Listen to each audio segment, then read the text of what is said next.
Okay, it is 4 o'clock. I will call the June 15th Salina City Commission to order. I would first ask staff for confirmation that the Kansas Open Meeting Act required notice has been properly provided. Yes. Thank you. With that, we will have the roll call.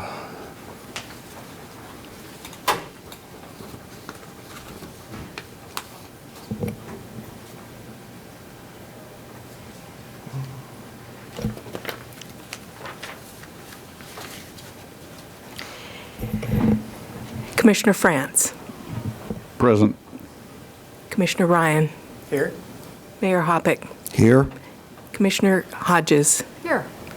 Commissioner Davis. Here. Okay, thank you. With that, would everyone who's able please stand for the Pledge of Allegiance and a moment of silence. I pledge allegiance to the flag of the United States of America and to the republic for which it stands, one nation under God, indivisible, with liberty and justice for all.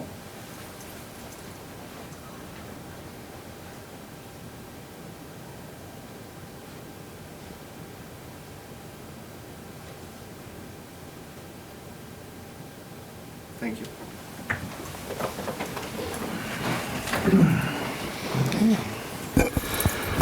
Okay, we do have one award, or proclamation, 3.1.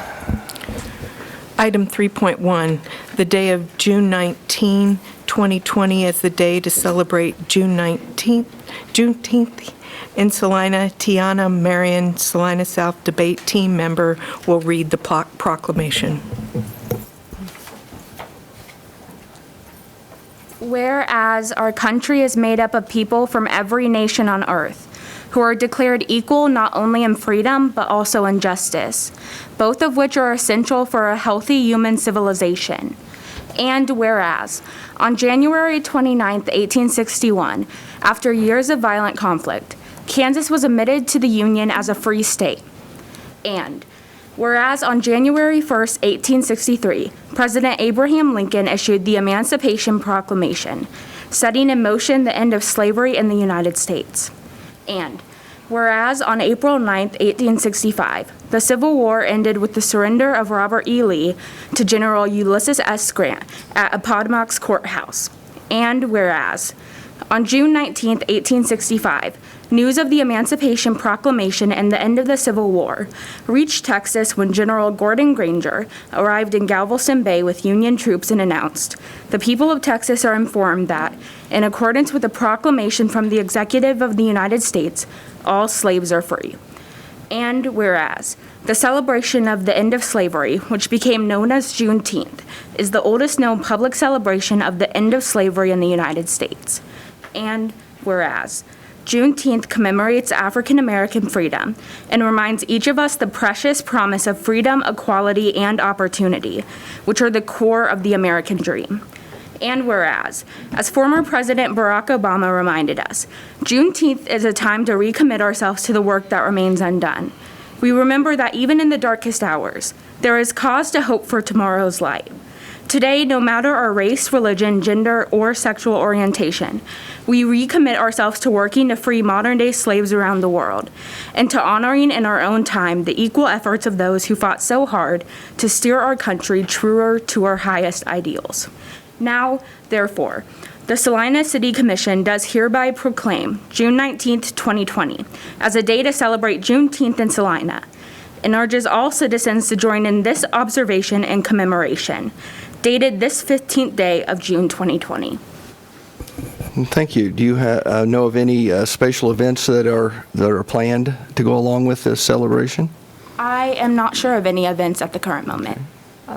And actually, if I could break in just for a moment, Mayor Hoppick, I know that the NAACP is planning on having a Juneteenth celebration on Thursday, June 18th from 11 a.m. to 4 p.m. And this is an interesting location. It's in a white barn off of Iron Street. The location is 1905 East Iron, which sounds very interesting to me. But at any rate, if anyone wants some additional information on that, check out the NAACP's Facebook page, and I think that they should be able to get you some more information. But it looks like there's going to be some opportunities to make posters. There's going to be some Q&A. So at any rate, it sounds like it'll be a really fun afternoon. Okay, thank you. And I do have a proclamation for you. If you want to come up here, I'll be glad to. And if I could just add my thanks one more time to Tiana for helping us out here at the last minute. I really appreciate you being here today. Okay, with that, it brings us to Citizens Forum. This is an opportunity for individuals to come up and speak on a subject that's not on the agenda. We ask that you please limit your comments to 5 minutes, and when you come to the podium, please state your name and address. Okay.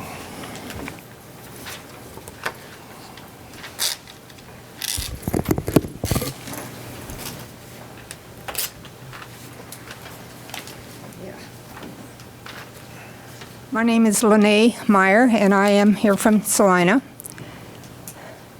I have to breathe because this makes me nervous. I never get over being nervous in a crowd. I regret that I forgot about last week's meeting, so I obviously did not attend. I did listen via Salina Media, and I do want to say I appreciate that service. It really is a valuable service for our community. It helped me get on board last week. What I heard from the meeting was several powerful statements regarding peace and justice issues. I was very pleased to hear of your willingness to have community meetings to hear specific concerns from the citizens. After all, we citizens, the taxpayers, are the boss. We voted you in. We need for you to listen. And I appreciate the mayor's statement of having meetings at certain times. That's an excellent idea. And I'm anxious and willing and open to being involved as I can be. One of the things I really am concerned about is how transparent will the meetings be. True transparency is absolutely necessary, and we citizens, voters, have the right to that transparency. And transparency not just with the current issues of peace and justice and all that's going on, but also with all departments within our city, financial, the Planning Commission, all the departments. One last thought. I want to know about the interview process when hiring new police officers. Are there questions regarding the applicant's motive for wanting to be on the police force? Unfortunately for some, and I'm not saying this is it in the city here because I do not know, but for some that apply, personally I believe that because of a strong ego with need for power and control and having their own life's issues can be a motivating factor for some, and that would concern me if that's not explored. So I wonder, and I'm open to hearing from whoever might answer, if there's any kind of psychological testing for people who are wanting to be on the police force. I did go online, which I am not very strong with, but I went online to check out the training for the police officers or the people in the police department. And as I read, there's a 14-week academy, then there's 2 weeks of post-academy training, and then 15 weeks of field training, and that's all excellent. I just didn't hear any or read any specific things about what kind of questions are asked in terms of interviews and that type of thing. So I have ideas. Anyway, I'm grateful for citizens that speak up and will continue to challenge myself. I have been neglectful in getting to some of these meetings, but I think because of what's happening in the world, it's made me more responsible within myself to pay more attention.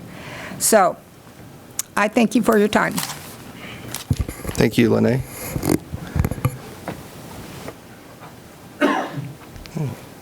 Do we have others who would like to just approach the microphone? Please give us your name, if you would, please. Hello, everyone. My name is Drew Hansen. I live in Salina. I go to Southeast Salina High School.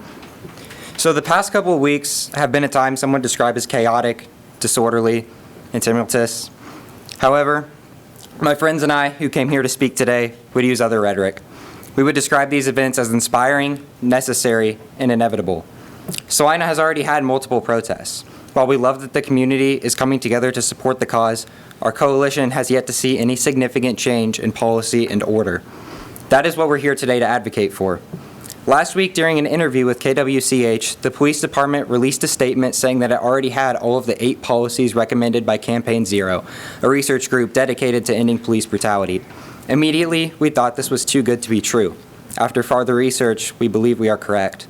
The first policy Campaign Zero lists is exhaust all alternatives before shooting. The Salina PD claims that policy 02102.3.1 fits this criteria. The policy reads, when an escalation of force is justified, officers shall employ only the level of force necessary to safely control the situation. Each incident must be assessed in order to determine which available non-lethal technique or issued equipment is the best choice, in the officer's opinion, to bring the incident under control without compromising the safety of the officer, fellow officers, or innocent civilians. The PD website then summarizes the policy with this quote, thus, an officer is justified in using deadly force only when he or she reasonably believes such force is necessary. This clearly does not match Campaign Zero's provided policy recommendation. It says in the policy, in the officer's opinion, and in the summary it says, is justified in using deadly force only when he or she reasonably believes such force is necessary. Terms like opinion and reasonably believes are subjective, while exhausting all alternative before shooting is objective, marking a clear distinction in policy. In addition, we live in a country where 1,099 people were killed by police last year. It does not have to be this way, as police brutality is an issue that is distinctly American. America topped the list at 1,099, and the next highest country was Canada at 36 civilians killed by police. We cannot solely rely on officers' opinion and rationality when lives are at stake, especially when the police department is the sole source to decide whether or not the officer made the correct decision or not. We know as a fact that this is a flawed methodology, as according to Mapping Police Violence, a group that tracks police brutality, 99% of cases where an officer killed a civilian between 2013 and 2019, no consequences were given to said officers. The Salina Police Department is exponentially better than others around the country. It is nationally ranked, and I heard this from the police captain himself, being one of only 10 in Kansas. However, we must acknowledge that our police department is far from perfect, and that the national system and laws our police department enforces and participates in are flawed and contain both racist and classist intentions. Now is not the time to be sugarcoating our community and saying that bad things don't happen in Salina. Doing that would be turning a blind eye to the flawed policies we have that enable brutality, disproportionately affect communities of color, and have a clear net negative on our community as a whole. With a simple change in wording to the current policy, should anything unfortunate happen in the future, accountability would not be a subjective decision, but rather a codified objectively and clearly stated policy. Thank you.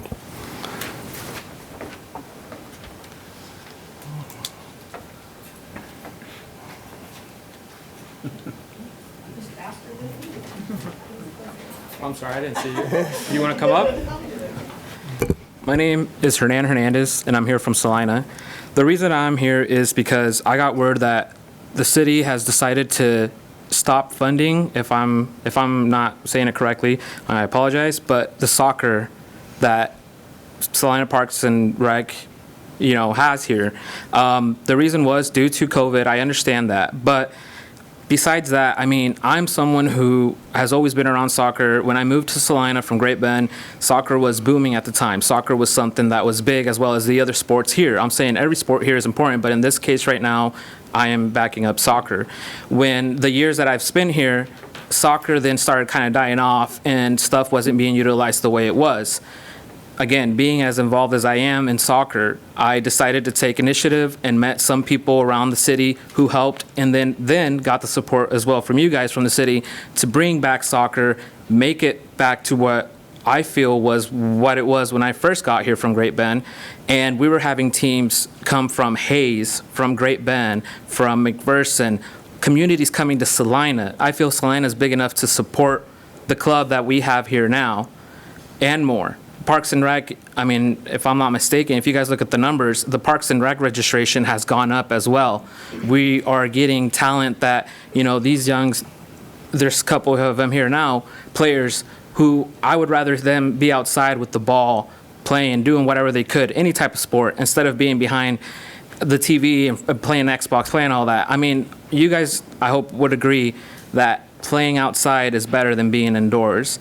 And I understand with everything that's going on, taking precautions, but I guess I'm not sure who can I talk to personally to see what, besides COVID, is the reason that soccer is being not funded. I understand that, there's paying people and everything like that, but baseball and softball is going on right now, and I, through the grapevine got word that they're being funded, or they're being allowed to use the city's fields. They're being allowed to use city's equipment to chalk up their lines and the bases and stuff like that.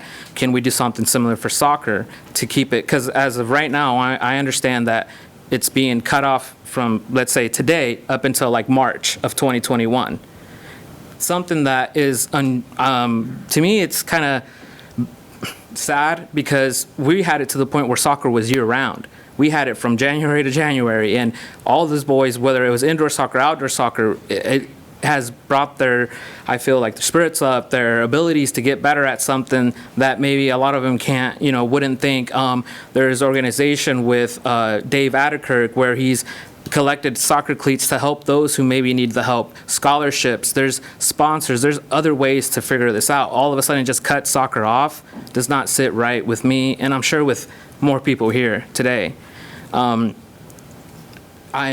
someone who would do whatever I could to keep soccer alive here in Salina, to not make it to where we would have to be the ones looking outside of Salina for soccer, when Salina's big enough to fund soccer, I feel like, or to hold a good soccer organization. I mean, look at the fields. You guys helped build new fields, whether it was all you guys, Chris Cotton, whoever helped.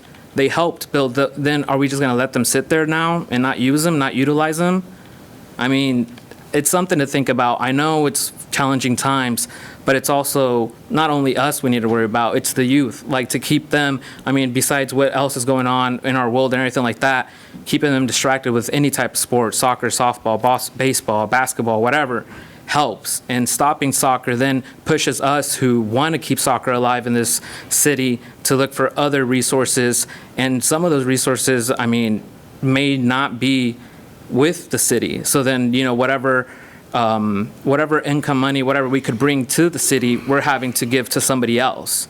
So I would really appreciate it if you guys could take the time to think about it. And again, I'm willing to meet with whoever, whatever, to see what we can agree on. Think of brainstorm ideas, whatever we could do to keep soccer alive in Salina. Thank you. Thank you. Mike, we've cut our budget, significantly throughout the community, and I know part of the baseball, softball, and Chris Cotton would be a good one to talk to. There was a private group that came forward and offered to run the league and to also run some tournaments. So I'm not sure we've had those conversations with the soccer community. I know we would be glad to. Right. I've got a card here if you want to grab it, and we can certainly have those conversations. Yeah. Thank you for your comments. Deborah Corrales, 124 East Charlotte.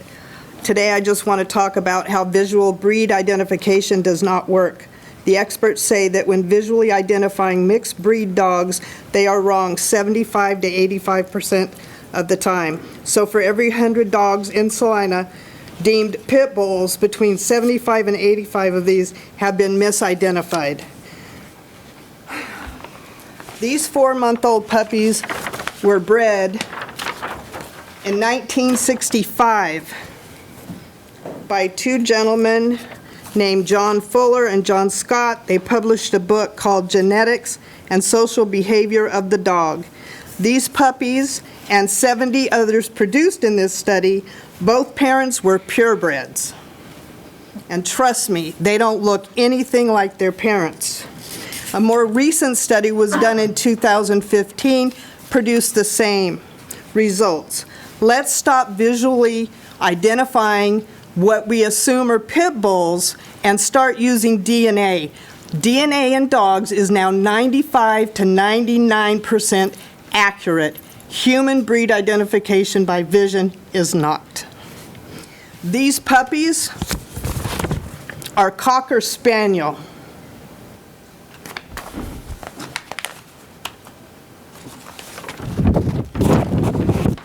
Their mom is a Cocker Spaniel, and their dad is a Bensinji dog.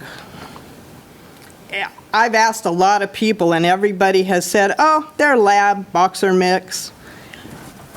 Pit bulls aren't a bad breed to begin with, but visually identifying 100 dogs, and 75 to 85% of them aren't, is wrong. Thank you.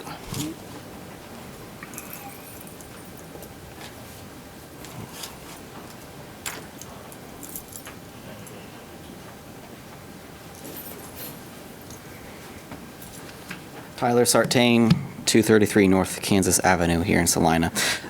Good afternoon. It's definitely been an interesting past few months, to say the least, but I'm very glad that we're all here and having these discussions. And I'm very thankful for all the young people that are bringing up opinions, and I'm also thankful for our Salina police force and all the other things that are going on to keep our community going. In Salina, there continues to be a problem for good citizens and their canine companions. That is BSL. I know I can't convince the majority to repeal it, but if we could revise it, I think it would help appease the issue of innocent dogs being taken away from responsible owners. Maybe we could add a clause that allows people traveling or vacationing to Salina to keep their pet with them without the chance of them being taken. Last month, I spoke with some friends who were looking to move to Salina to be closer to their jobs. But I had to warn them that if they bring their Staffordshire Terrier into town, that they would risk losing their beloved pet.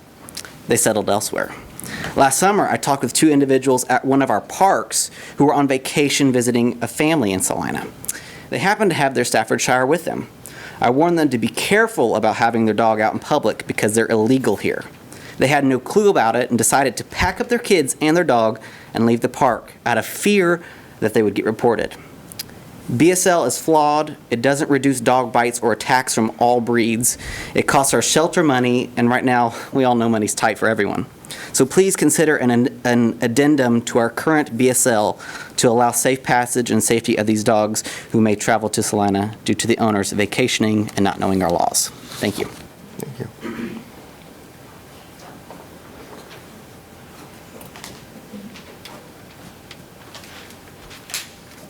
Hello, my name is Sergio Correa, 3101 South Lightville Road. I'm here to address my concerns also with the budget cuts that the city has decided for all the various different sports, particularly the soccer. But I got my children playing various different sports as well, so we got affected with baseball, softball. The thing that concerns me is soccer. I've coached for many, many years, Parks and Rec, all the way up to club, hundreds of kids. It's just very unsettling that the city would decide to cut budgets for the youth.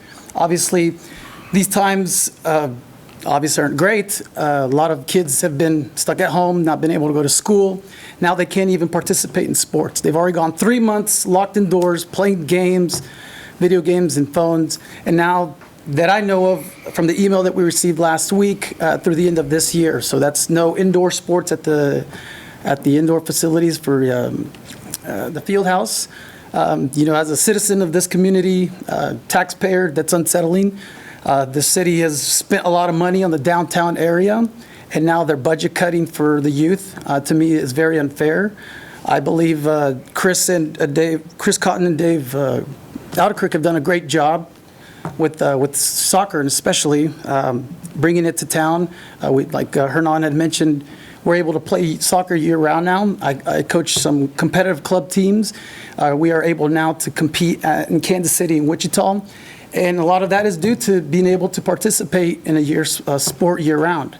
The field house has done that, but it seems like this year that's going to be cut for us. There again, I would like to see what is it that we could do to be able to use the facilities, just as they've done for the baseball. My son plays baseball as well, and we're able to participate in that. But I want to know if we can do something possibly for the soccer as well.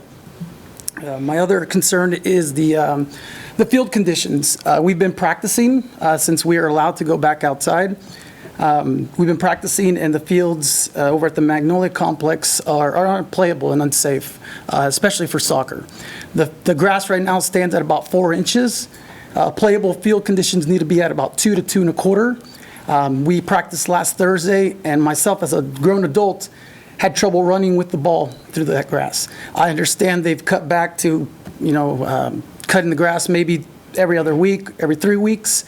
But for us, even being able to compete, we played club in Wichita, and now some of our players are going to Kansas City. We need a facility to be able to practice and be able to compete with these teams. And what we have, and with the budget cuts, I don't feel that we're going to be able to compete going forward if we don't have field conditions that we can safely practice on. The other thing that I also wanted to mention, get my notes here. A lot of the players that do play soccer, 95% of our boys, that's the only sport they play. None of them play any other sports. So there again, these boys are going to be without playing any type of sports, outdoor activities for essentially a full year, and potentially going forward because we don't know, what may happen with the various different budget cuts that you guys have already done or have for the future. So I would really like to see what we can do, or maybe the city can reconsider on how they're going to budget for various different programs. That's all I have for today. Thank you for your input.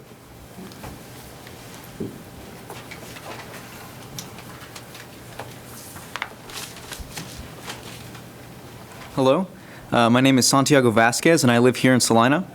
It has now been 21 days since we've seen the beginning of a movement for change sparked by the extrajudicial killing of George Floyd, a movement that has found its way here. Although our city has called for reform, up to this point we've only been met with statements from the police department explaining the status quo. Along these lines, the SPD released their policies that fall in accordance with the 8 can't wait demands created by Campaign Zero. In response to the third policy, a ban on chokeholds and strangleholds, the SPD cited Department Policy 02102.D8, which says, the use of neck restraints, chokeholds, or other similar weaponless control techniques, however, are prohibited unless the use of deadly force is authorized. To its credit, it's a good sentiment. However, this policy raises a number of questions. Referencing the first policy, which Drew read, it states, thus an officer is justified in using deadly force only when he or she reasonably believes such force is necessary. Chokeholds are then essentially authorized whenever an individual officer deems it reasonable. The question then becomes, how does an officer determine the level of force reasonably required in a situation? This question becomes even more troubling when taking into consideration the undeniable existence of implicit bias and discrimination. This will undoubtedly disproportionately affect Black and brown communities, which have historically been deemed more dangerous. Yet another question arises from this policy. Who is the arbiter of reasonability? If an officer steps out of line, who decides that they've broken code? The department has stated that it is the officer's superiors who are in charge of examining their actions through the chain of command. But last Monday, Eddie raised a much-needed question. What if the system is broken?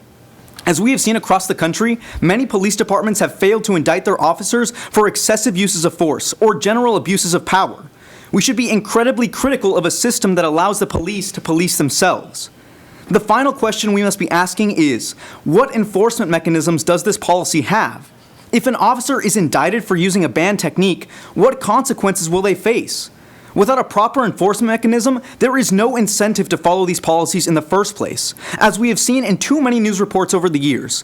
Even when an officer is indicted for a crime, they often don't face a proportional consequence for their actions, and can even get their records clear and find a job as a cop elsewhere. Under our current system, police officers face little to no accountability, and this policy from the SPD website does little in the way of fixing this problem. The problem is not just bad or vague policy, but also a lack of enforcement and accountability on the policies that already exist. After examining all the inadequacies of our current policy, it becomes clear that we have to tackle this issue on multiple levels, and it may require us to have enough open-mindedness to reimagine our current system. First, we must fix the policy itself to be more concise in its prohibition on the use of chokeholds and strangleholds, and more broadly, the use of lethal force. This involves delineating a clear process of escalation of force within our policy, more than just vaguely structured use of force continuum that is taught in basic training. This way, not only do we create a clear line of what is and is not reasonable, but we also mitigate the disproportionate use of excessive force on marginalized communities. Second, we must address the issue of accountability. There must be a strong body of review of the actions of officers, one that exists outside the police force itself so as to avoid conflicts of interest. Whether this involves giving greater powers to existing review boards or creating an entirely new board, it is a necessary step to take to ensure that there is an impartial body examining police conduct and ensuring officers are held responsible if they step out of line. This also includes making sure the community at large has a clear and easy access to police records and necessary information. Finally, there needs to be stronger incentives to follow the code. Having clear consequences of the use of excessive force and any other abuse is crucial. We can no longer allow officers to misbehave while facing little to no repercussions. On a larger scale, this also means we have to prevent indicted officers from continuing in the line of duty here or elsewhere. By doing this, we reaffirm that no one is above the law. The city of Salina has been fortunate enough to have a police department that is better than much of what we've seen around the country, and for that I commend them. But we must never stop striving for a better order. We all hold the responsibility to evaluate our institutions to find and fix our flaws. The 8 can't wait policies are just a start, one that we must still work on achieving. But we should not become complicit after enacting just these 8 demands. We must also go above and beyond those policies to achieve a truly fair system. Our community has been asking for change. Let's make it happen. Thank you.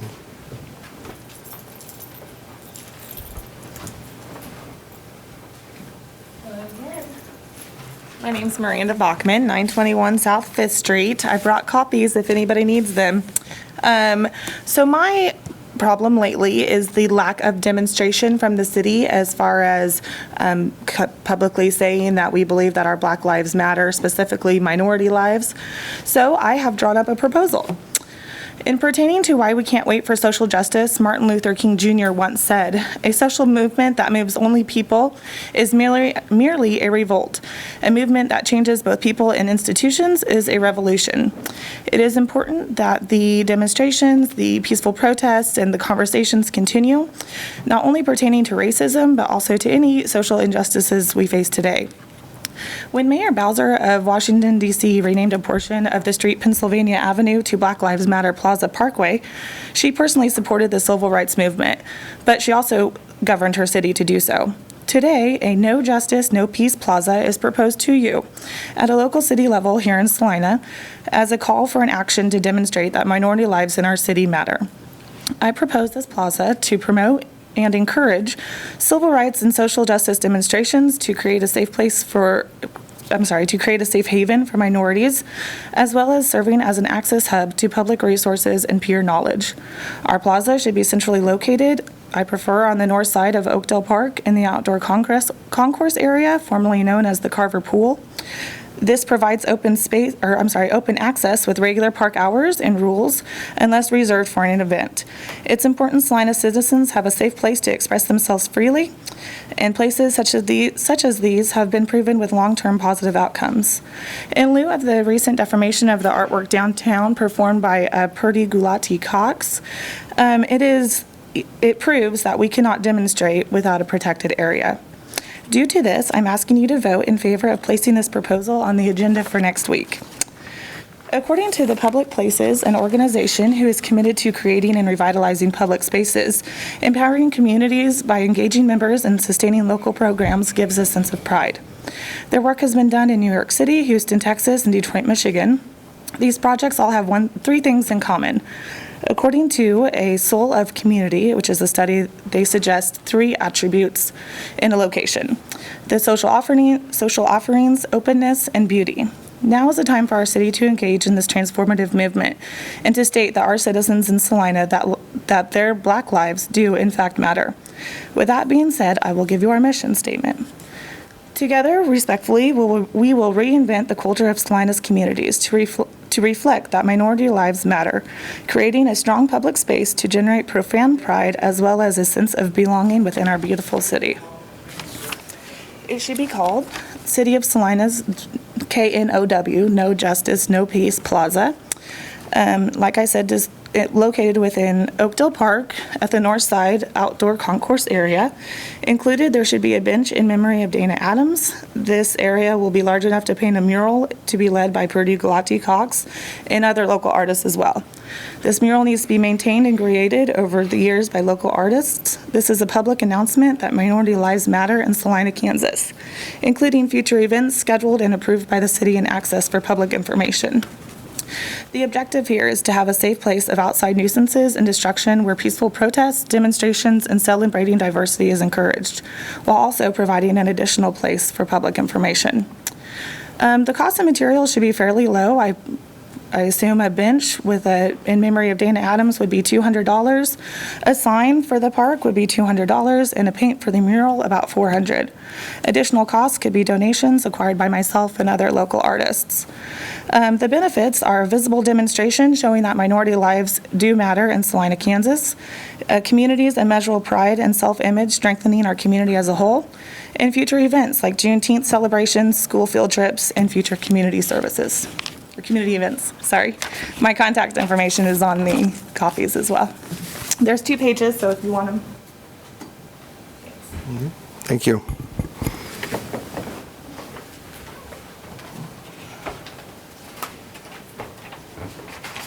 Hello again.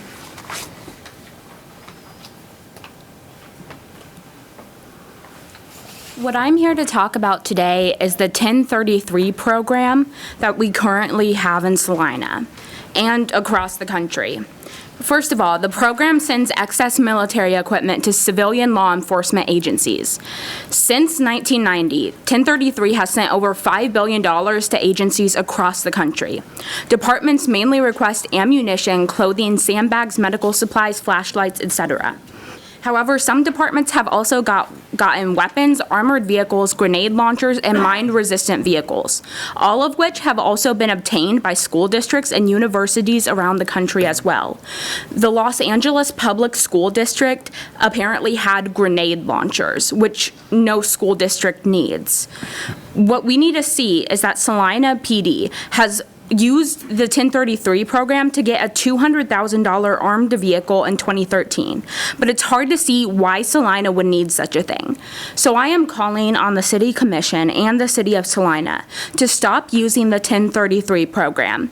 Cities across the country can opt out.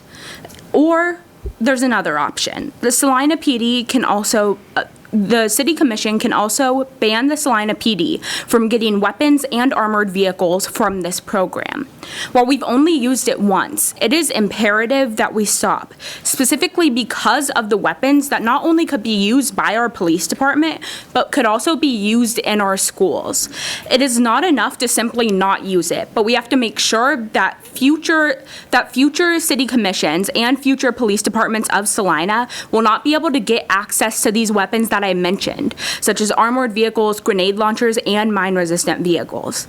So that is one thing that the City Commission, I believe, needs to do to show that we are against the militarization of the police, but also to show that it's not okay to use excessive force against citizens. Cities across Kansas have already tried to show support. We've seen other city commissions, such as Lawrence, Kansas City, and Wichita, already talking about these issues. But one thing we can do by opting out of this 1033 program is send a signal to other cities in Kansas that it is not okay to use this program, and it is not okay to use excessive force against citizens. We've seen excessive force used in the Black Lives Matter protest in Kansas City and Wichita. And if we were to opt out of this program, it would send a signal not only to stop the use of 1033, but also to show that Kansas, even Salina, does not accept the militarization of the police and excessive force against civilians. Thank you. Thank you, Tara.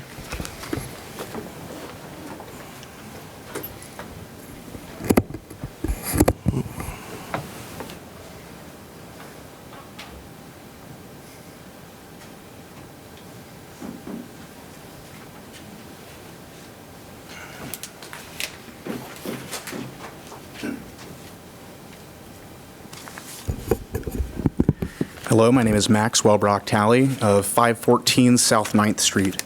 The City of Salina has made a number of statements in the past 2 weeks pertaining to concerns raised around the extrajudicial killing of George Floyd in Minneapolis. Many of these statements have been through the framework of the 8 Can't Wait movement by Campaign Zero, and we've already heard a lot today about many of those policies. One in particular stands out to me, both as one of many of us who watched Floyd die amid soft protests by some of the officers involved, but also as an industrial worker in this community. Why did no one, despite the clear threat to Floyd's life and the blatant display of inappropriate force, step in to stop Derek Chauvin from draining the life out of this unarmed, incapacitated black man? And what lessons should we take in Salina as to what to do to prevent the same tragedy? The demand of 8 Can't Wait that speaks directly to this issue is the duty to intervene, a doctrine that requires officers present in the use of excessive force to act to restrict it. To be fair, there is similar policy on record with the SPD. Under General Order 02102, Section 7.1, it details that, and I quote, "Each and every member of the department is charged with the responsibility to monitor and control the use of force during operations involving multiple officers. Supervisory and non-supervisory personnel alike will be held strictly accountable to intervene, halt, and report any use of force perceived to be excessive." I think it's necessary to question whether this constitutes a sufficient duty. With language as tame as being charged with the responsibility and as reassuring but vague as being held strictly accountable, I wonder what disciplinary measures are in place to effectively dissuade the excessive use of force and encourage intervention. This is especially concerning to me from my background as an industrial worker. A clear parallel here is the industry dialogue on safety. It suggests that each of us is responsible for our own safety and the safety of others, even yielding the so-called right to stop unsafe work, yet repeatedly puts us in positions where we may be forced to choose between the safe option and the option that gets the job done, all without being empowered to exercise the right to stop in much of a meaningful way. Even if there's a clear hazard in place, many in general industry will watch on as workers put themselves in danger. When tragedy happens, the camaraderie of being on the shop floor often puts pressure on us to conceal details of the event, knowing full well that management is much more likely to deprive a worker of his livelihood than recognize these contradictions and take meaningful action on safety. Because of this, there's a critical importance to be placed on preventative safety measures, and the form that this takes is no less important. Numerous safety agencies recognize that several measures are more or less ineffective, such as administrative controls, not unlike those in the SPD's use of force policy. These are ineffective because they do little to nothing to eliminate the prevailing hazard. They simply attempt to work around it. In the context of policing, requiring officers to intervene to stop excessive force makes itself analogously inadequate. Officers often view themselves fraternally, and they know better than anyone else the stresses that the job places on them, including why one might use more force than necessary to apprehend a suspect. Leaving the prevention of this sort of hazard in the hands of internal police administration and culture seems inappropriate. Conversely, the best means of ensuring safety in the workplace, and presumably the public safety of our community, is to replace the hazard with something less harmful or otherwise remove the hazard altogether. In this instance, I think it's clear that this is the access to force in the hands of an officer, the fraternal culture of policing that may impede adequate reporting or intervention, and the vague administrative consequences for excessive force. These are difficult issues to address, but I see a few measures we can take to do just that. 1, officers on patrol should have more obstacles between them and the access to lethal force. As Deputy Chief Morton stated in last week's commission meeting, the SPD has significantly expanded its intermediary force options since the 1990s. The SPD can enact policy restricting lethal force options to more niche scenarios, leaving non-lethal options as the standard extreme available in situations like traffic stops.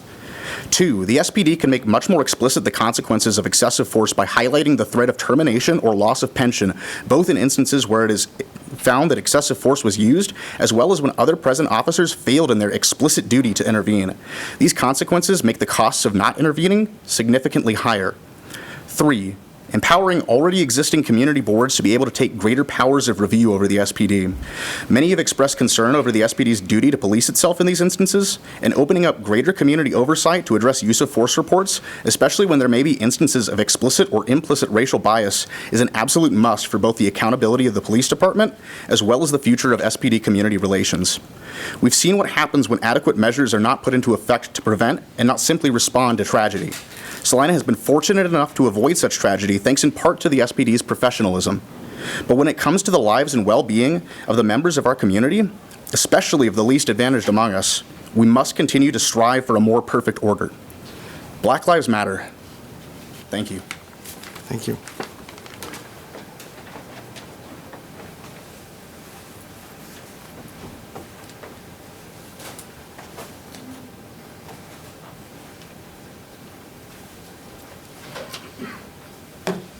My name is Luke Stanford, and I'm from Salina.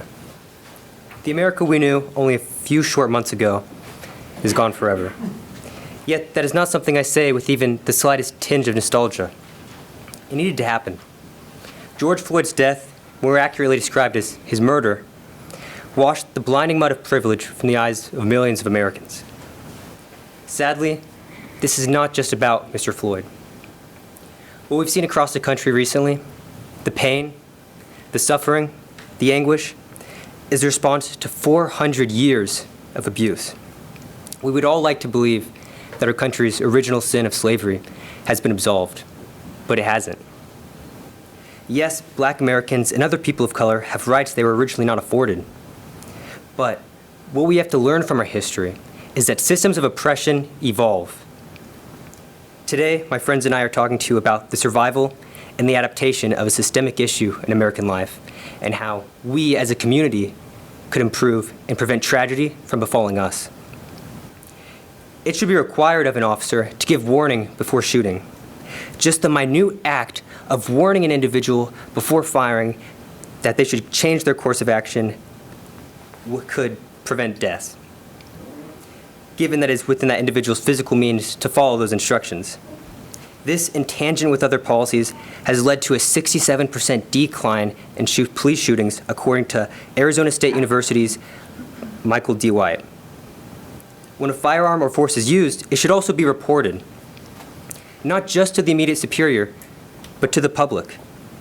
There are many different ways to provide this transparency. We have our Citizens Review Board, similar to other commissions in local government in both functionality and operation, but we should give it more power in investigative and disciplinary. Even just the act of making the detailed reports public would increase transparency. An increase in transparency will undoubtedly lead to an increase in trust. A government that hides nothing from its people is a government that is trusted by its people. These policies benefit everyone involved. Citizens, especially those of color, will be less likely to die at the hands of those meant to protect them. The community will feel much safer in the city it calls home and will trust a government that prioritizes its safety. The law enforcement officer will be subject to a fair due process rather than national politics. Every party benefits. As I bring my statement to a close, I'd like to make it clear that this is not an indictment of your character nor the Salina PD's. Rather, it is an indictment of a systemic issue that has flourished in the darkest corners of our ignorance. Instead of confronting you over what you may or may not know, I'd rather appeal to the leadership that the city has seen from you before. We need further discourse. We need public oversight. We need a Salina where every citizen can feel safe. The world changes one community at a time. So let's change. Thank you. Thank you.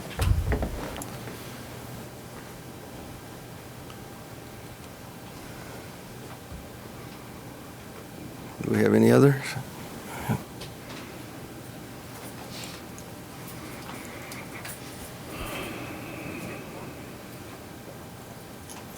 Oh, okay. I don't have anything prepared off the top of my head, but I just want to keep this very brief. But fundamentally, I just want to add to the momentum of the idea of the redefinition of the police officer and what their role is in our community.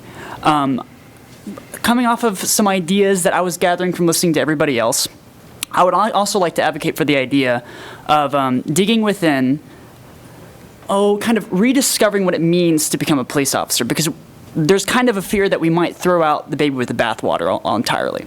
I think fundamentally what there needs to be is a sincere investigation into a man's character before he's introduced into the police service. And I also think that there needs to be a sincere overall regulation that's put upon the policy of a police officer as well, too. But we also need to rediscover what that means, not in a statement of power over others, but more or less of personal power that one can engage within his community. Because I think that the police officer is somewhat of a necessity within the commune of our civilization, but something that is teetering onto the brink of becoming near oppression, with the kind of fraternity kind of idea of everybody, well, if I'm a police officer, I can help you out, and vice versa. And that's really all I have to say about the matter. So, thank you.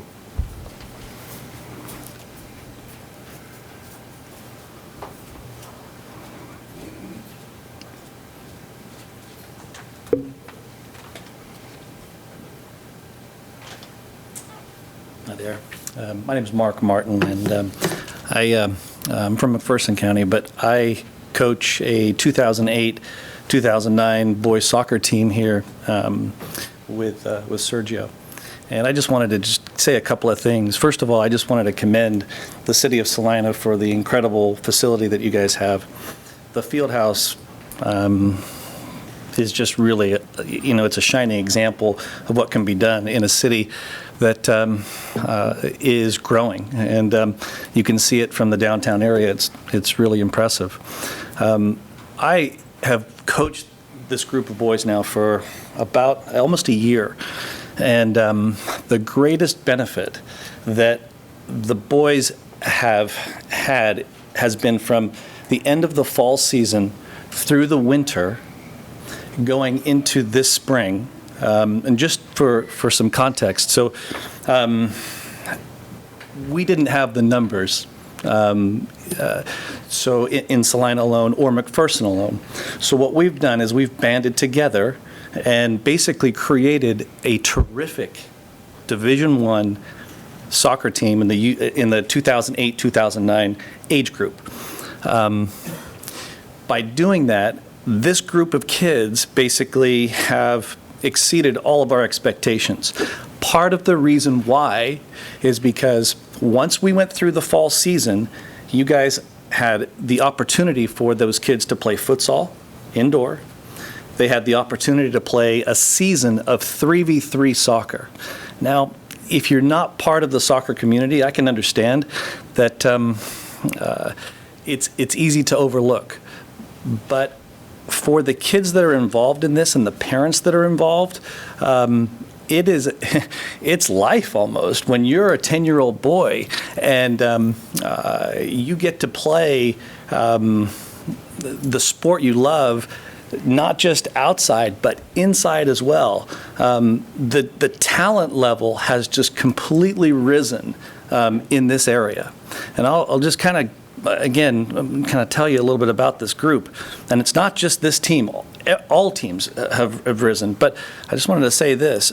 The group that we coach specifically, out of the 4 tournaments that we've played since we've been together, they've either won or come second in every single tournament. And this is a team that plays at the highest level for their age group, Division I. Okay, these kids are on a trajectory right now from where they were to be Division II and Division I college players at one point. They're on that trajectory right now. In fact, out of this group that we have 4 kids right now that have been selected to play in the National Premier League. Now, I know that a lot of you won't know what that is exactly, but that is the top division or the top league for players at the age group that we coach. All right, there's the MLS academies, all right, and they have their own set of teams, and they, like Sporting will play Atlanta and those type, they have their own league. Below that league, or just about the same, they have what's called the National Premier League. And we have 4 kids, and actually another kid who's going to try out this week, that have all made that team in Kansas City that gets to play against the top talent around the country. Okay, and that's right here in Salina and McPherson.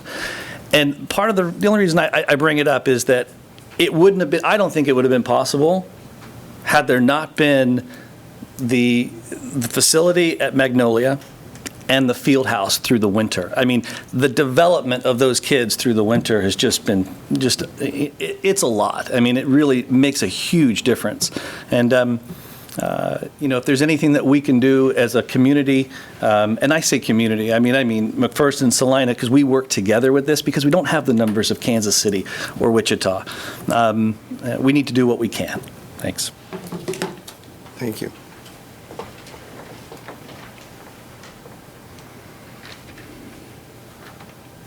Anyone else?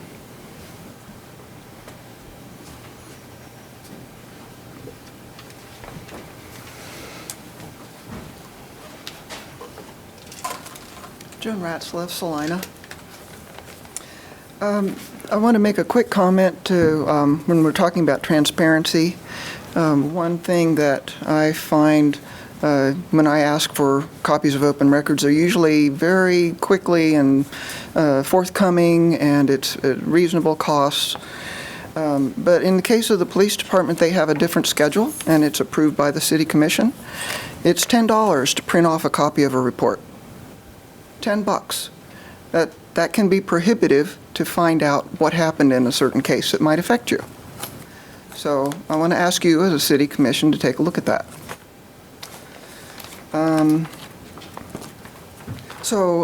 Regarding the events that have been going on and everybody who's here, it's great that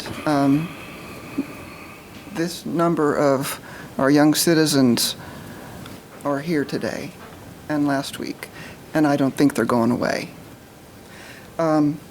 My comments, really short. Murders of black people by law enforcement has been in the news not just in the last month, but for years, for decades. It's always somewhere else.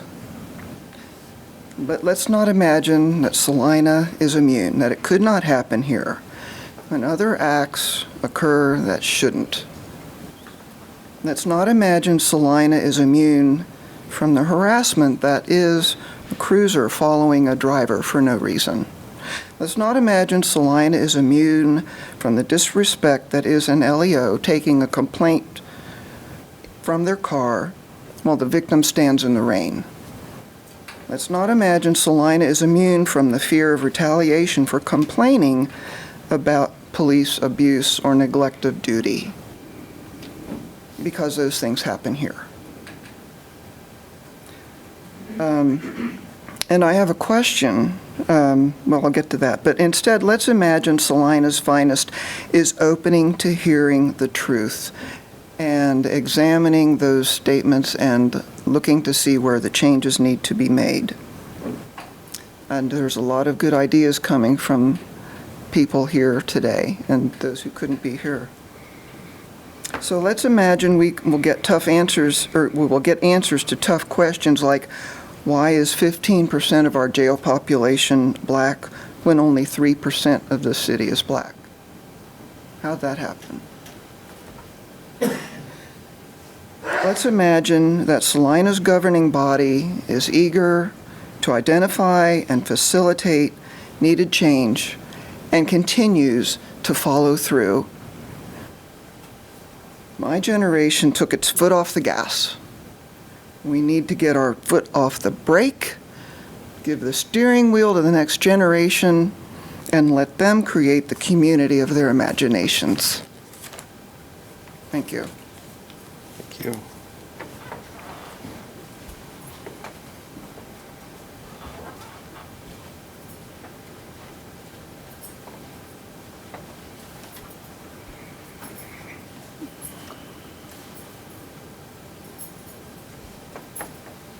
Good afternoon. My name's Lyle Ripple.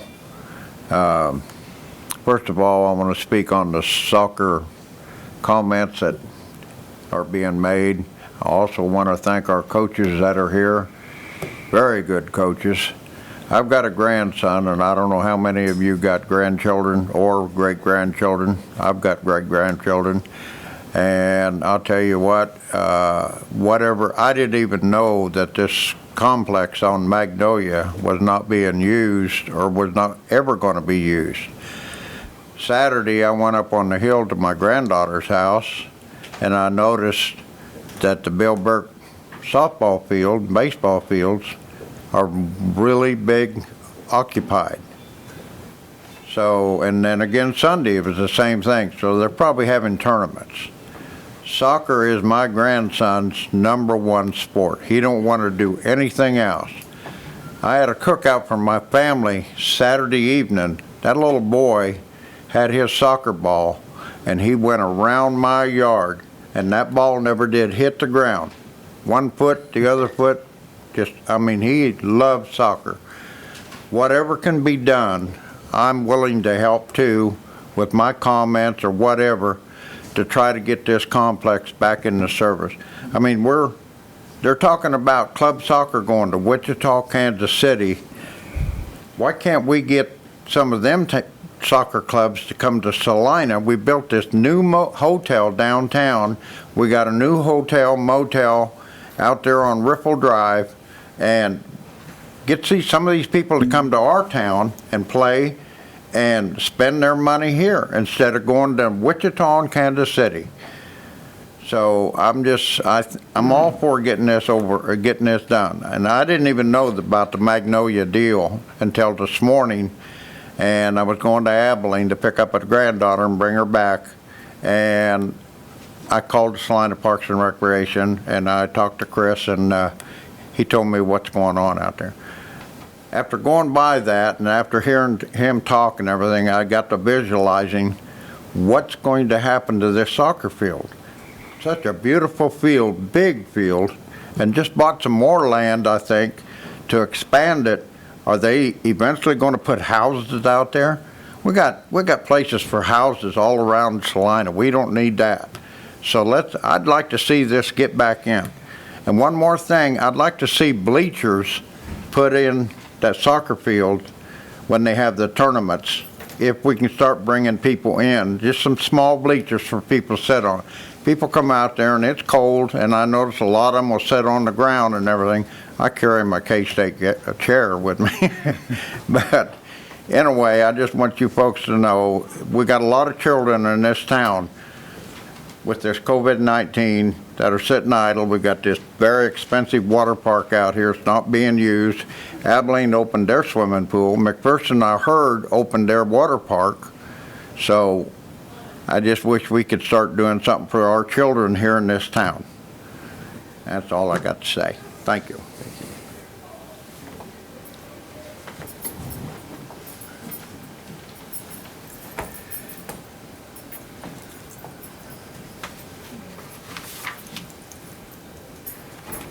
Mr. Mayor, Commissioners, my name is Joel Weimer. I operate C&W Ranch in rural Salina and Ottawa counties. Thank you for allowing me to address your commission today. I truly love the United States of America.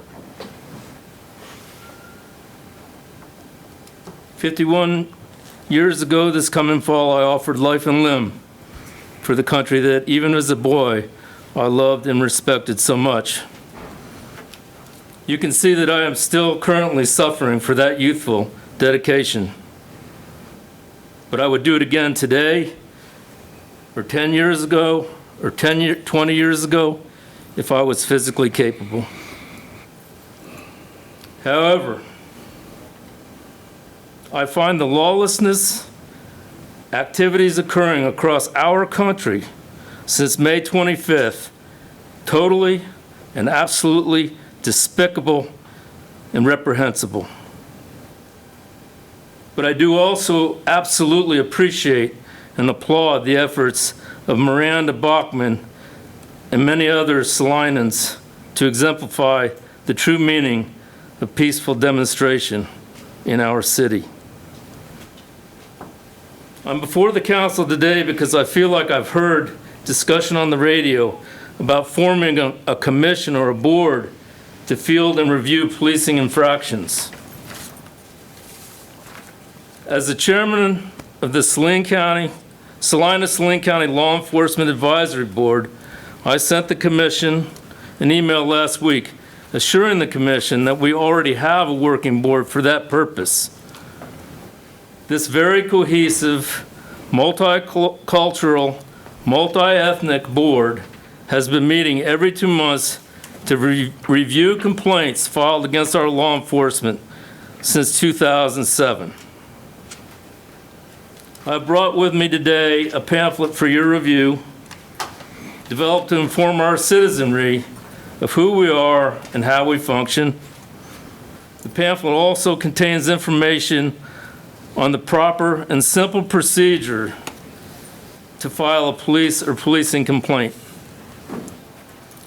My reason for coming before you today is to simply again assure you that we definitely have a functional board for the purpose of police and policing review. and to again assure you that if the City Council feels compelled to give us some ideas for additional potential guidelines, I would responsibly introduce those ideas to our board for consideration. Thank you for your patient consideration today. Thank you.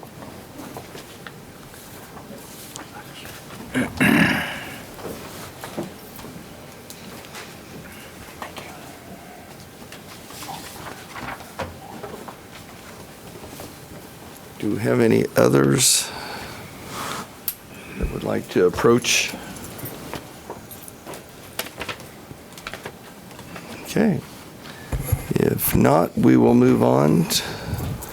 And I guess before we move on, we have, as commission and with staff, been discussing how to move forward. I think we all realize that we need to discuss the training, the accountability, the enforcement of our police department. There's a lot that we need to learn ourselves, and we will be having some public meetings. I know we've talked about maybe having a study session, again, opening it up to the public. I've talked to City Manager Mike Scragg that maybe we could have that open meeting sometime following a City Commission meeting. That would make it after the 5 or 6 o'clock hour that more individuals would be able to attend.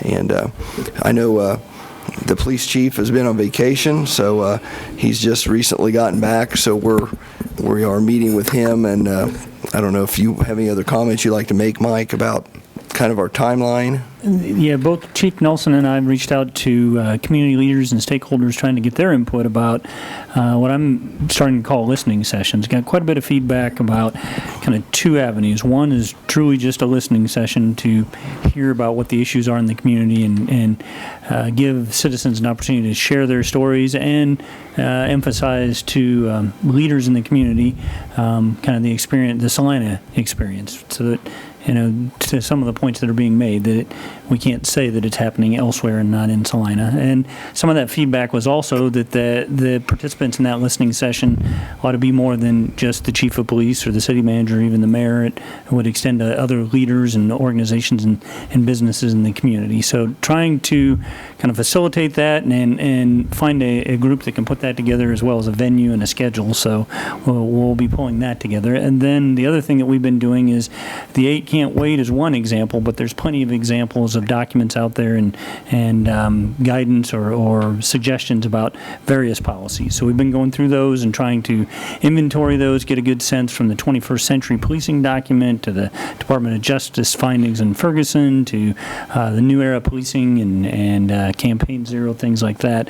Trying to, until today, there's been more conversation about Black Lives Matter and concepts in general. There was a lot of specifics today, which was helpful. These documents that I'm describing certainly provide a lot of specifics as well. So I think that becomes a starting point for review and a starting point for conversation, and the combination of concerns that were raised today and those type of documents might be some talking points for a study session as well. So I think there's really kind of 3 things going on there: a listening session or multiple listening sessions, review of recommendations, and then reporting out to you what we currently do and where there might be opportunities for changes and improvement. I'm going to look to the fellow members of the governing body. What would we like to see as a schedule for getting some of these listening sessions underway? Because I think it's fantastic to try to assemble a group of diverse people to be able to listen to concerns. But I also think that there's a sense of immediacy that we need to get going and to start working toward some solutions. So for myself, I'm thinking, we don't have a meeting on the 5th Monday of the month, which is the 29th, and maybe that could kick it off like that first evening, like a 7 o'clock meeting or something like that. But I think I would feel a lot better if I knew that we were working toward a date specific, or some sort of a goal that we could set for the next 2 weeks, 3 weeks, as opposed to just not having kind of a stated goal or stated timeline for when we'd like to have this accomplished by. You know, if I might, first of all, I would like to thank the people who appeared today and made presentations. Lots of ideas, lots of good comments. My head is pretty much swimming with all of that and with the about 400 pages of information the city manager sent us over the last couple of days in terms of other documents, other suggestions for proceeding with this. And I don't know if you can tell, but I'm having trouble sitting still because I would like to get something moving. Lots of ideas. They need some organization so we can address some, you know, in some order. And I don't know what comes first. I don't know what the best way is to work through some of these things. Listening sessions, I think, are a great idea. We will need to document those, and I hope we can document some of the specific comments tonight. I've been making notes madly, but I've probably missed more than I got. You know, one of the things I would be interested in pursuing, and one of the things I picked up in just the limited reading I've done at this point, is you know, the role of the Law Enforcement Advisory Board. I know we've got one. But that's about it. You know, I've read the brochure that's online, but there are other things I'd like to know about that. How are they appointed? What are their terms? Do they take minutes of their meetings? What's their mission statement? What kind of complaints do they hear? What's the current membership? How are they accountable to the public? And that relates directly to how they're appointed. Are the meetings open to the public? Are the meetings advertised? Are the records open to the public? Is this a public agency within the meaning of the Open Meetings, Open Public Records Act? And it seems like all of those play into whether or not this is the group that we want to move forward with versus maybe trying to find some other way of handling this issue, or using this group but modifying the way it works in some way. And I'm saying that not understanding fully how it does work. So I just think there's lots of things to do, and I would like to see us get started on it sooner rather than later. Mr. Mayor? Go ahead. I like the idea of having a specific date or target date. I have a little sign on my desk that says, if it wasn't for the last minute, nothing would get done. And it's a reminder, you know, for me, the way I work, set a time by which it has to be done, that I work towards that. But I think it's real important that everybody wants to change. The five of us cannot change the culture of 50,000 people. You can legislate certain things, but with morality, all you do is set penalties for a misbehavior, and you even get to define what is misbehavior. But as a community, we're going to have to be very careful what we determine the problem is, because some things that we think are problems might not be the problem. You know, the problem may be, you know, if everyone who's getting arrested is, oh, by the way, also has no health insurance and they're poor, okay, there's a deeper issue that we may not be able to solve completely here in Salina, but we're going to have to be aware of the fact that some things are going to be under our control, some things aren't.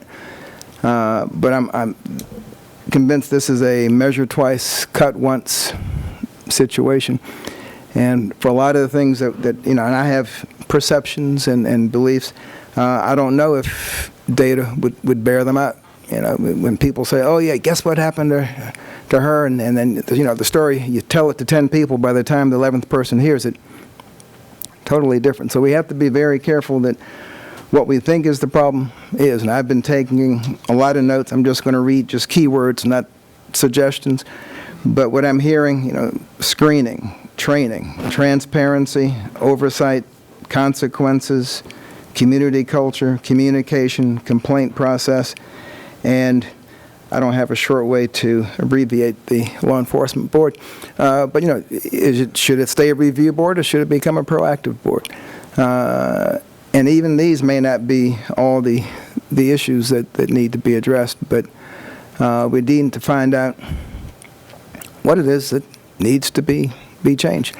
And realizing that change will require hard work. If we find out there's a problem with the way sentencing is done in the courts, that doesn't all fall on the police. What that means is when the candidates for county attorney have their debate, if they're going to have a debate, you got to show up and ask them, well, how do you feel about this? What would you do about this?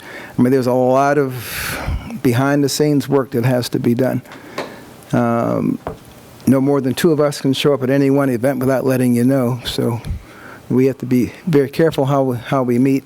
Otherwise, it looks like we're having meetings every day of the week, but as long as we let you know, it's all right. But I think, having organized discussion and setting a date is realistic. Listening to this, I'm actually glad to hear about the soccer thing, because I think that's something we can discuss and come up with at least an answer. It may not be the answer you want, but at least come up with an answer. This other one is it's gonna be difficult. There's a side to policing that none of us has to experience, because we don't have to go out there knowing that every day we're at work, we're a target. But on the other hand, when you redefine what you want your policemen and policewomen to do, it becomes easier to define what's expected of their behavior. So, a lot of tough decisions. I don't think we're going to get rid of our police department. Despite what we say, if somebody was breaking into our house tonight, what are we all going to do? Dial 911, and more importantly, expect somebody to answer and show up. We just have to keep working. Thank you. I guess I would ask staff, does the 29th, since we don't have a meeting, does that sound like a workable Yeah, I think it's certainly workable as more of a city-led, sponsored event. I can't, if the expectation is that we're going to have outside groups kind of moderate and we are a panelist, I don't know that I can commit to that. But if it's more of a city organized and led activity, then we could certainly do that. And I can speak as just one commissioner, but I know we need to become a little bit more educated. The 1033 program was brought up. I'm not aware of how that works and how much we participated. It sounded like they knew of at least one time. Again, I agree with Commissioner Davis, the Law Enforcement Advisory Board. Is it being used to its fullest, and is there potential for that to be used differently? So we have a lot of educating of ourselves I think we need to do before we move forward and can even help with that discussion. So I would like for us to, I think, try to move towards having some type of community gathering on the 29th, if at all possible, and I would like to see that done after 5 o'clock, and I would say a 6 o'clock time frame or something like that, where individuals would have a chance, if they're working, to get off work and be there. Yeah, I think yet this week we'll know the mass gathering limits, yeah, so true. That'll help us figure out the format, but at the moment I think that's doable. Okay. And again, if we shoot for the 29th, is there a chance that next week we could kind of get a preview on how that would be organized and what the agenda might incorporate? We can try. Not in any detail necessarily, but just what the talking points are going to be at that point. Well, I guess one of the questions for you, some of the feedback I've had is focus on listening. Don't recharacterize, don't rebut, just listen. Right. But so I guess my question is, that's one format. Another, it can come off much more defensive in terms of us presenting, here's what we currently do. I would be more interested in talking about the way our current advisory board is composed, how it happens, what they do, and then go over some of the points, some of the key points in the information we've either heard or that you have distributed to us in the documents that we've received as by email, just to give us some idea of, what the scope of stuff is that we're talking about. Right.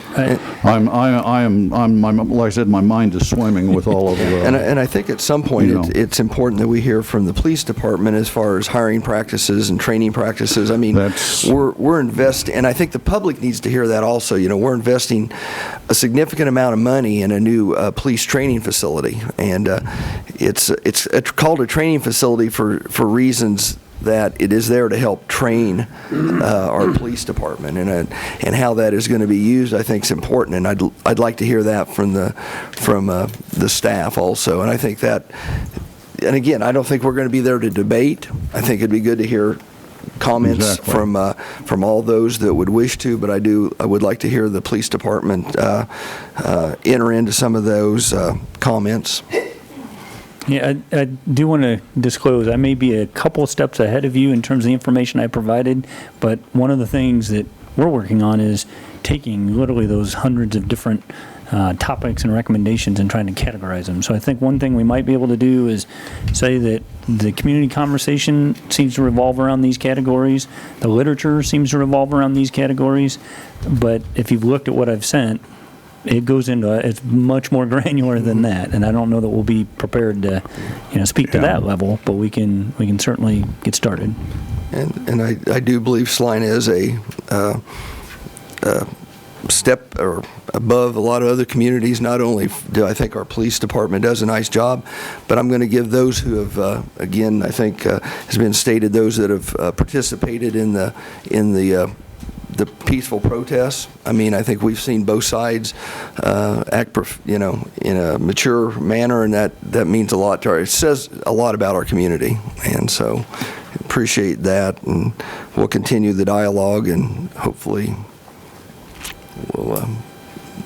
we'll tweak what we need to tweak, I guess is the way I would put it. So, could I also ask staff, prior to considering making a motion, what type of a time table would you need to consider a proposal for I'll call it a Peace Plaza right now, just for discussion's sake? I mean, I know you have to look at the property codes and the stuff that I don't even know about, but I think it's more a function of getting a little bit more in terms of specifics, and so that's probably a conversation that staff needs to have with Ms. Bachman and whoever else. We meet next week, then we're off, and then we meet again in first meeting in July. So I don't know that we could be ready by next week, and then we have the off week. But I say this tongue in cheek. It's been 400 years already. 3 weeks won't make a difference. Well, looking at the calendar, that'd be July 6th.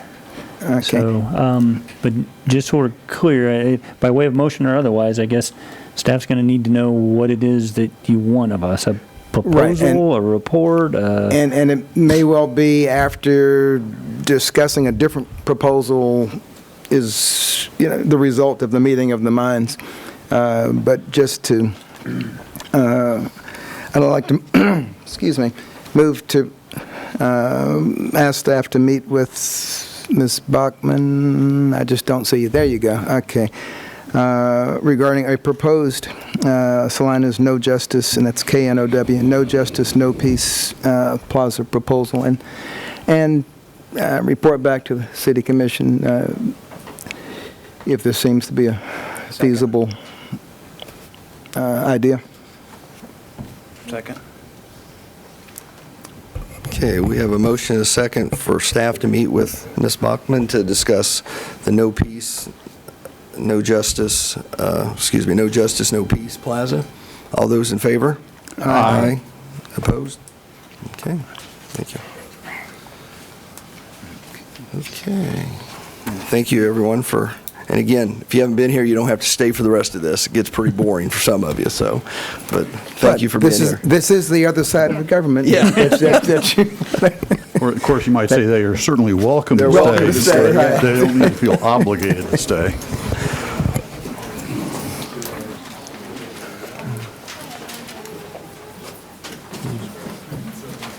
Okay,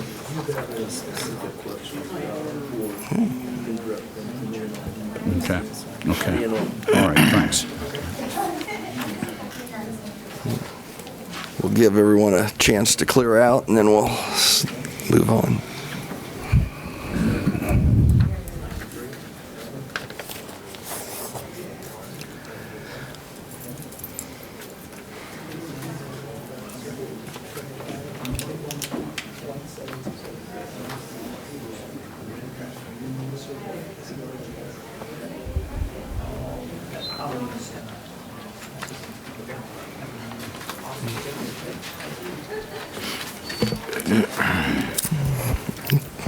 Okay, with that, we'll move into the consent agenda. Item 6.1, approve the minutes of the June 8, 2020. Okay, do we have any corrections or additions? Mayor, I move we approve the minutes of June 8th, 2020. Second. We have a motion and a second to approve the minutes of June 8th, 2020. All those in favor? Aye. Opposed? Passes 5-0. That will lead us into administration. Item 7.1, resolution number 20-7838, authorizing the city manager to execute a 4.5-year agriculture lease agreement with Lance Nelson for the agricultural portion of the Salina Municipal Solid Waste Landfill property. Okay, Mr. Stack. Thank you, Mayor and Commissioners. Is this the right spot to be? Sure. Okay. Yeah, that works. Well, everything's up in the air a little bit these days. Okay. This project, actually not a project, it's a long-term lease that we've had at the landfill.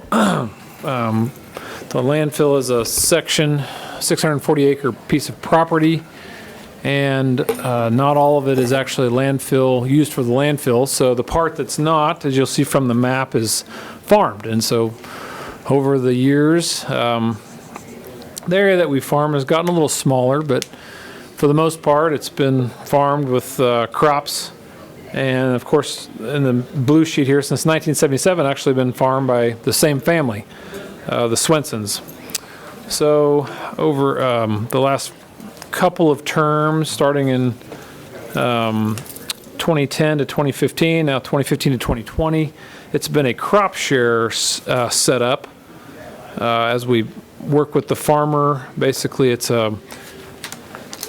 basically a rental for the premises and a lease where they spend the dollars that they use to raise the crops, as well as the same percentage we share with them on the pesticide or the fertilizer and any herbicides and crop insurance that is there as well. So it's worked out pretty well for us on this property, averaging around $101 an acre the last 5 years. It was a little more than that the 5 years previous to the last 5, but still pretty good.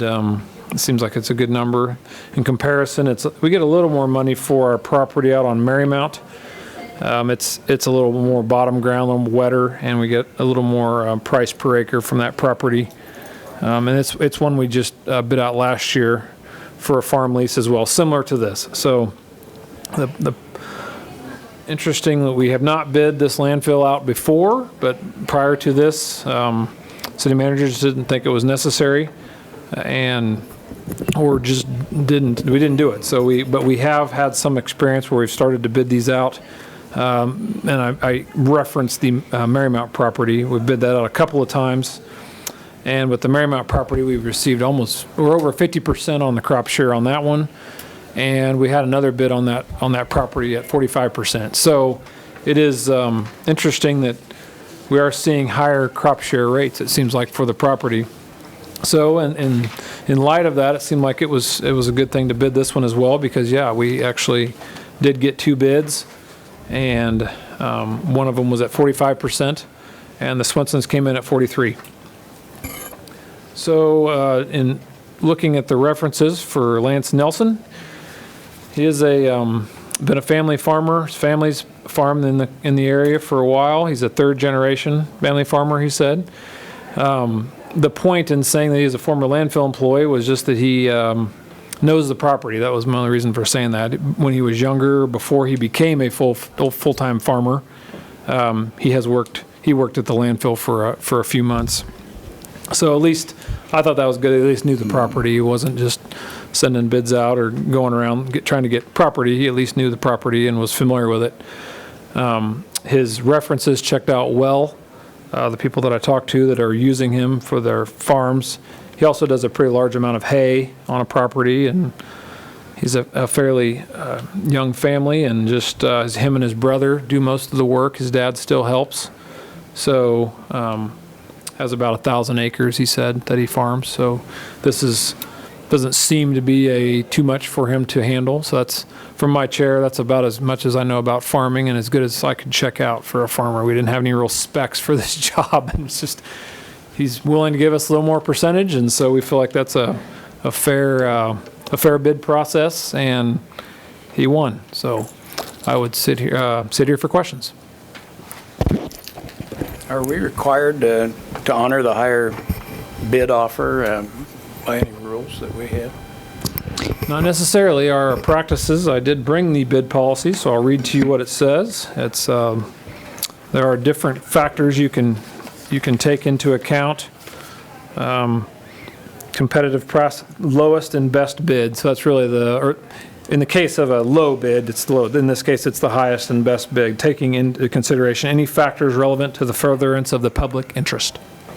How much of a dollar difference is that, 43 to 45? 540. I think I calculated about $1,300, but it's nominal. Yeah, I'd say it's about 1,300. Is that much? Yeah. Well, And Mr. had to reverse Swenson has engineer been the harvest sorry. value. Oh, right. And so I think if you are choosing to do something other than, in this case, the higher of the two bids, you need to be on record as you as the governing body choosing to do that. Mr. Stack mentioned that the question came up whether we needed to put it out to bid, and I'll take the responsibility for making that call. And even though Mr. Swenson had farmed it a long time and indicated interest in being able to farm it just a little bit longer, I felt an obligation from a competitive practices and fiduciary responsibility standpoint to seek competitive bids. And this, I would tell you, I've had questions about kind of this whole percentage format, which seemed a little clunky. But in my experience in a prior community, we bid farm ground and used the same format. And I assume that it tries to factor in the fluctuations in the market rather than try to lock in some dollar amount that might be difficult for a farmer to commit to over time. Yeah, I believe that the idea is it kind of spreads the risk around. If there's an awful year for whatever reason, the operator of the farmer is not stuck with paying a cash rent that he may not be able to cover with the property. So we assume some risk of, the crop being hailed out, or, by the way, which generates a question, if there is something like a crop being hailed out, does the contract contemplate us getting a portion of the hail insurance? I believe it said you get the same percentage of the insurance proceeds. Is the way it's written. Insurance proceeds, correct. Yeah, we typically get some of those periodically that I've seen over the years for different. And I thought that was the case, but wanted to make sure. I think the difficulty when they're so close, the question becomes, is one farmer more economical in their cost application or more effective in growing a crop? And it's a tight margin. I don't know that there's a way to know that. Where does Mr. Nelson farm? Where's his equipment? Oh, he lives on Simpson Road. Don't exactly know where his office is. I guess as far as where he keeps his equipment, I could ask him that. I guess I'm aware that Mr.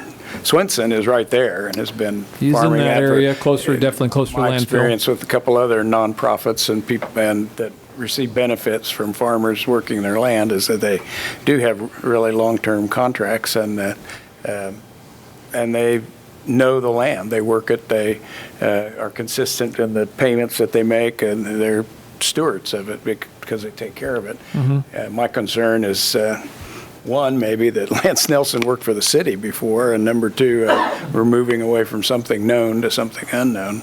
So. On their proposals, did they discuss at all what type of crops they would be raising on this ground? Nope.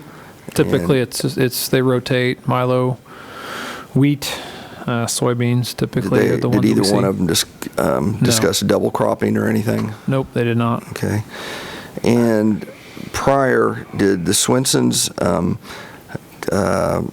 do you know, were their yields above, below average or anything like that we would have a feel for?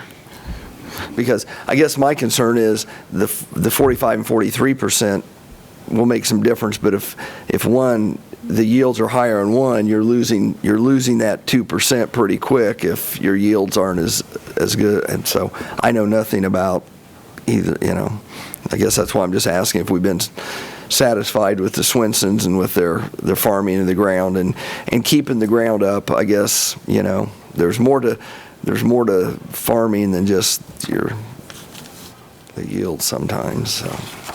I guess I was going to ask a question which would expose my city ignorance to farming, but if there's any, obviously not an agreement as far as which crops would be planted, but could a new farmer, if he were to or she choose a totally different approach requiring more equipment, more expense, do you end up not getting the yield that first year and negating that 2%? Yeah, I mean, it seems like there is a lot of variables with this approach. So your question is, there an upfront expense or investment in year one for correct. a new farmer? Well, right, the guy coming, I'm sure he's got equipment, but if there's anything else that's, any other hidden expenses of assuming these the acreage contract. that's not written here, but will show up in the bottom line as lower. I think it said the only things that could affect this expense are fertilizer, herbicides, and crop insurance. So it depends on what type That's the only thing we pay for. Yeah, we pay for. Okay.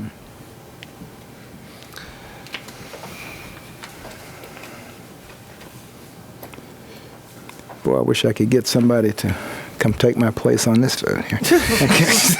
Yeah, it's,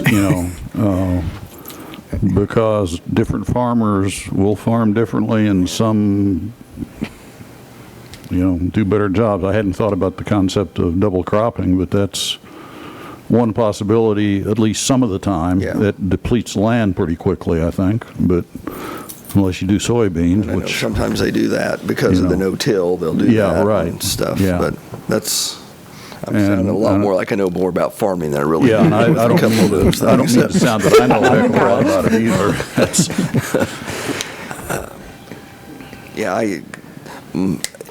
I guess I haven't, not sure about making a change without having more information. If we've been satisfied with the Swensons, I guess, I don't know. They've done it for a long time, and we haven't had any problems. We kind of know what we're getting, and of course, if we were to take that approach,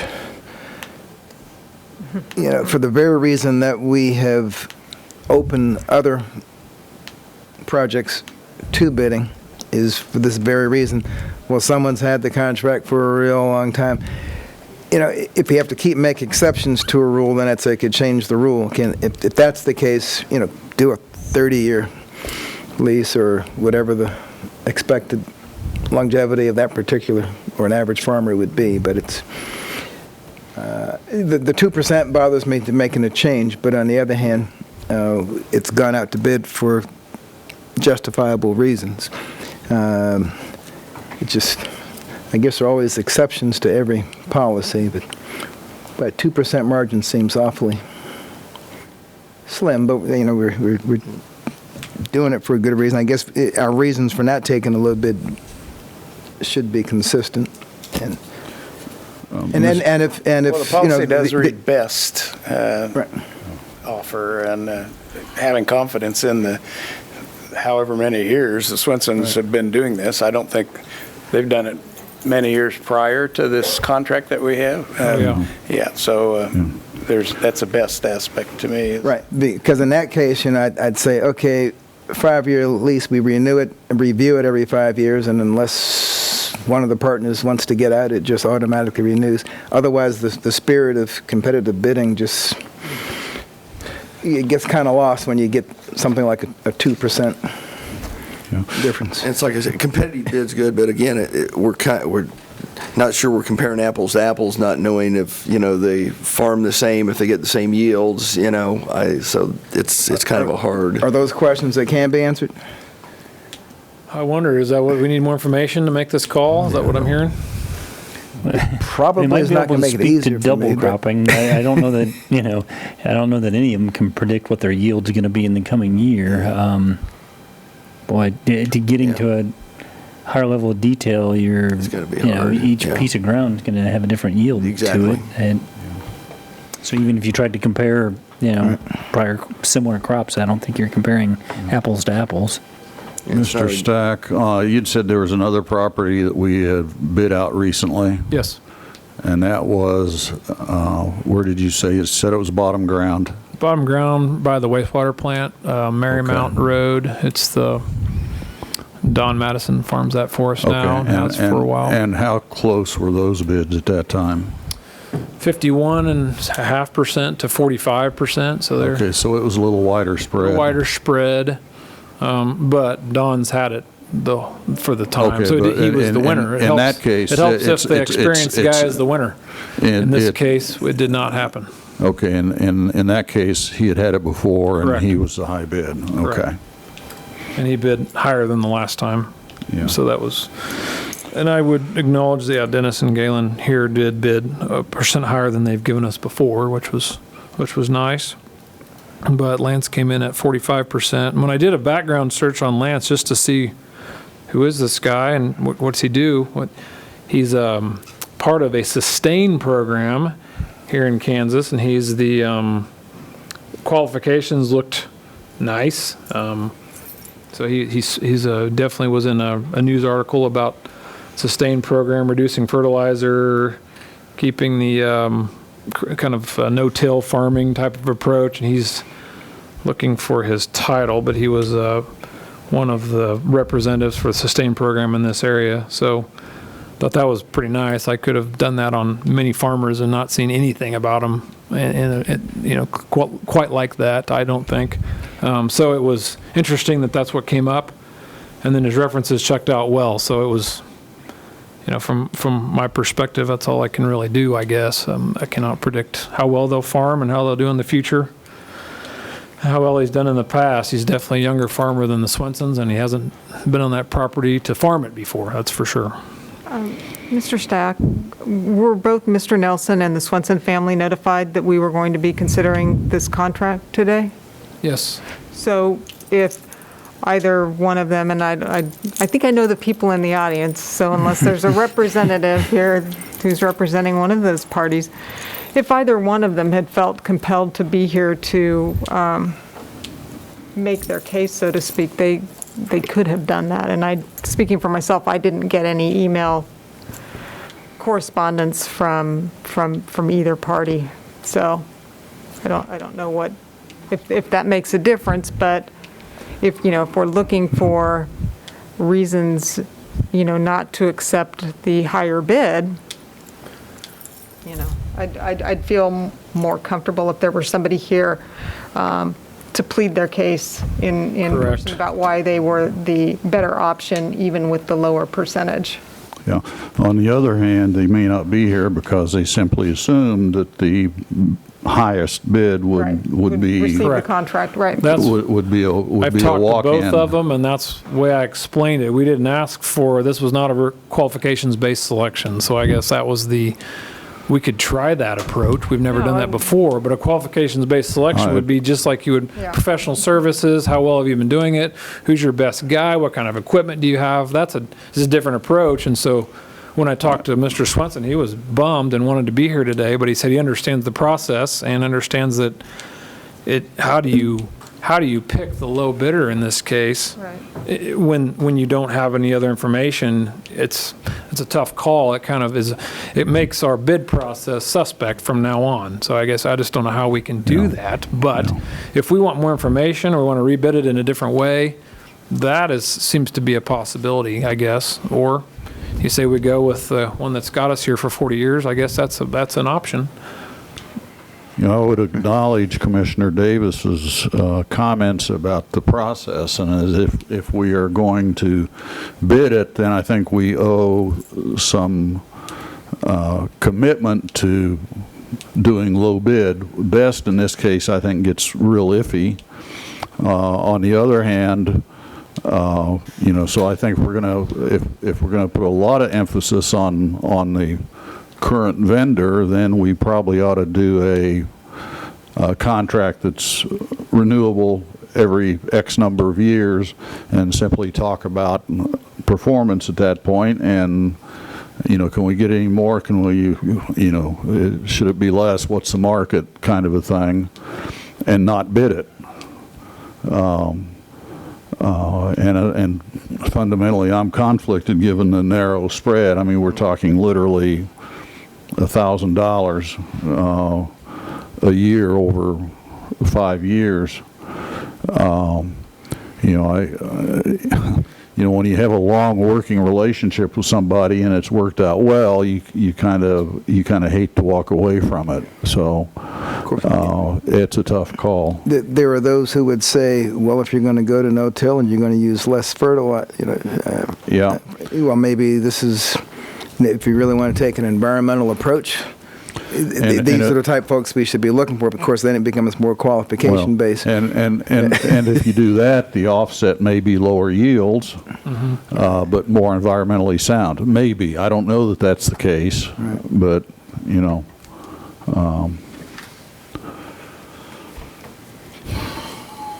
Any other questions? If not, we'll see if anyone from the public.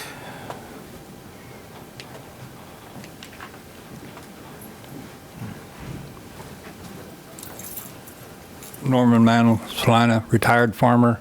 Make it a one-year contract. If you're participating in federal programs, you're going to be in a lot of trouble if you don't take which bid ever you want. Because now you're getting into federal programs. If these farms participate in federal programs, there's a lot of paper.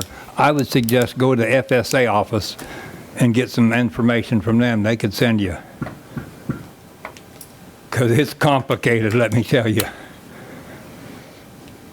You can have price guarantees, you can have yield guarantees, levels of production, level of coverage. FSA and somebody that sells crop insurance.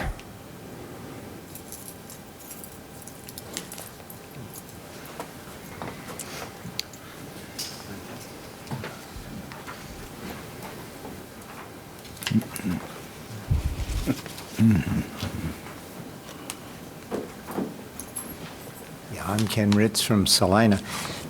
I've been around farming all my life and I have ground.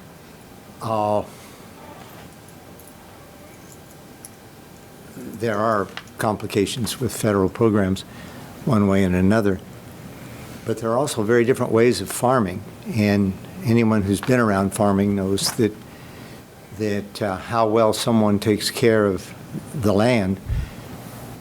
And if you drive around Salina, it's kind of sad because we have the state headquarters of Soil Conservation Service here, and a lot of our ground is very, very badly farmed. It's not terraced and desperately needs it. Cover crops are coming back into vogue, and other techniques. Obviously, double cropping when you can, but I would suggest that what you need to have is some details from each farmer as to how they're going to farm it, and then your evaluation as to how that will be reflected on the revenue side, and then also in the stewardship of the land. And you would just need to get information from both of them, and I don't envy you. That's choosing farmers may be more difficult than choosing spouses. So anyway, but no, and you do this with any of your bidding. You look at what it is you're going to get for from the bid, and if it's a piece of equipment, you look at the differences between the two pieces of equipment and evaluate the value of one feature versus another, and as to what the best value is. And I would think having both farmers here and having them simply present to you their approach and letting you decide would certainly be in order. So, anyway. I would suggest that doing that, and it's a commendable idea, don't get me wrong, but it kind of presumes that we know enough about farming to make a choice, or that we have staff who knows enough about farming to make a choice. The bottom line is we lease this out because it provides, number one, a little bit of a revenue stream on land we're not using otherwise, and number two, keeps us from maintaining that land. I would hate to add this acreage to our mowing acreage to try to take care of, or otherwise we couldn't just let it go. So this we have multiple purposes for doing this, and in fact the money may be the lesser of those purposes. It happens to be a good thing for us.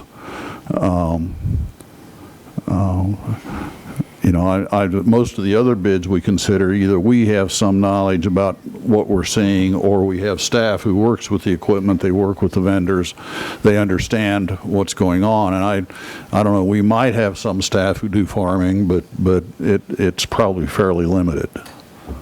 If that's a model that you want to pursue, we could certainly support that going forward. We're not prepared to do that today, but there's a couple things. Stewardship is a whole different aspect. We have to build the bids and documents differently. If it's just a function of getting more information and trying to, guesstimate's the only word that comes to mind. The total likelihood of productivity and expenses and guessing a bottom line, we might be able to do that with the information we have if you want to bring in the farmers and gather more information from them. But at the moment, the margin is very, very tight. And I would think that you'd need probably 3 or 4 study sessions for us before we'd be qualified to even hear that information. Well, and it'd still be subjective at best in terms of who we think is going to get a better yield based on their practices. And something that Mr. Ritz mentioned, though, I think it is a question of stewardship, too. It doesn't come down just to yield, because I don't mean to dismiss the revenue stream here, but if we're talking about $27,400, if my ballpark multiplication is working correctly. I mean, I just think there's a value to be placed too on our land use policies. That being said, I don't know if at this point we, switch to a different model, like a request for proposals or request for qualifications or what have you. But I think that you make a very good point.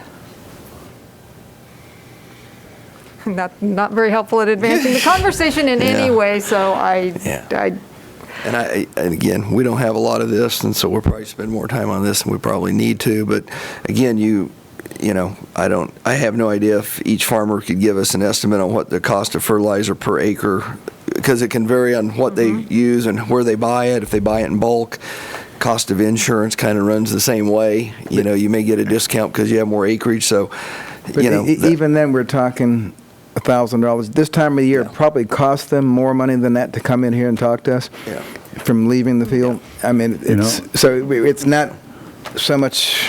I'm more interested in setting the precedent for a larger dollar amount. When we decide we don't want to go with low bid. I mean, even things like cost of fertilizer may depend on how they assess the soil, if it's formally tested as to what the soil needs at the time the application is made. It's not something they could probably predict, except generally at this point, and it would change every year. And to be fair, this is only a 4.5-year agreement. I mean, and if we're just looking at it strictly, as it was bid out, I think that we have to go with the person that's going to be giving us the 45% as opposed to the 43%. That's just kind of where I'm at. Sounds to me like the mayor needs a motion. Need a motion, yep. Mr. Mayor, I move we approve Resolution 20-7838, authorizing the city manager to enter into an agricultural lease agreement with Lance Nelson for the Salina Municipal Solid Waste Landfill property. Second. Have a motion and a second to approve resolution number 20-7838, offering the 4.5-year agricultural lease agreement to Mr. Lance Nelson. All those in favor? Aye. Opposed? Nay. Nay. That passes 3-2. Okay.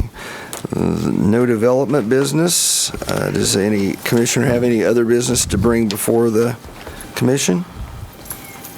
Yes. My brain could not recall all the plans we made for the Magnolia soccer field for the rest of the year as far as the mowing. I knew the mowing would cut down as the year went on because the grass wouldn't grow as much, but are those fields functionally closed because the grass is too high, or where are we as far as that's concerned? I guess as a little bit more of an overview, we contracted everything Parks and Rec related, and then baseball and softball was in response to hoteliers in the chamber, and then the baseball and softball group volunteering to pick up quite a bit of the responsibility. So that's kind of how we ended up with baseball and softball in a different circumstance than soccer. So all of our facilities are on a reduced mowing schedule. I don't know off the top of my head what the mowing schedule is for the soccer complex, but I think one of the speakers is probably correct. It's 4.5 or more inches tall. We know that we're not on a multiple times a week mowing schedule at this point, and so that impacts the ability to use that for practice or field. Do we have other grass that could be exchanged for that? It's not so much the grass or location. I should say acreage. It's really just a function of the staffing and the frequency of committing to mowing whatever piece of property. One note that I made is, maybe we don't have to mow the entire complex. I think you have to be careful that you don't concentrate all the activity in one location and wear the turf out. But if it's a function of practicing, then maybe we can identify a small footprint that we could mow more frequently. One of the issues that kind of factored into the decision, and this isn't COVID specific, but the way organized soccer kind of played itself out, we don't host tournaments. We used to. Everyone used to come to us, and as one of the speakers pointed out, now Salina travels to Wichita and Kansas City and other locations. And so from that economic development standpoint, when baseball and softball, the chamber and the hoteliers are making the argument that we ought to stand baseball and softball back up, the local tournaments is a significant distinction between the two sports. But so I think the desire is more practice space so that they can then go be competitive in other leagues. But having said that, one possible compromise might be find a smaller footprint to mow rather than the entire complex. I'd have to go out there and look, but it doesn't look that tall. And I mean, from a personal standpoint, I'd rather see us weed eat around the swimming pool than mow the soccer field. I mean, it's hard to tell. And then can we go to North Ohio, please? Sorry. And I can't argue with the assertion that the expectation is for the ball to travel and for them to use it like they would like to.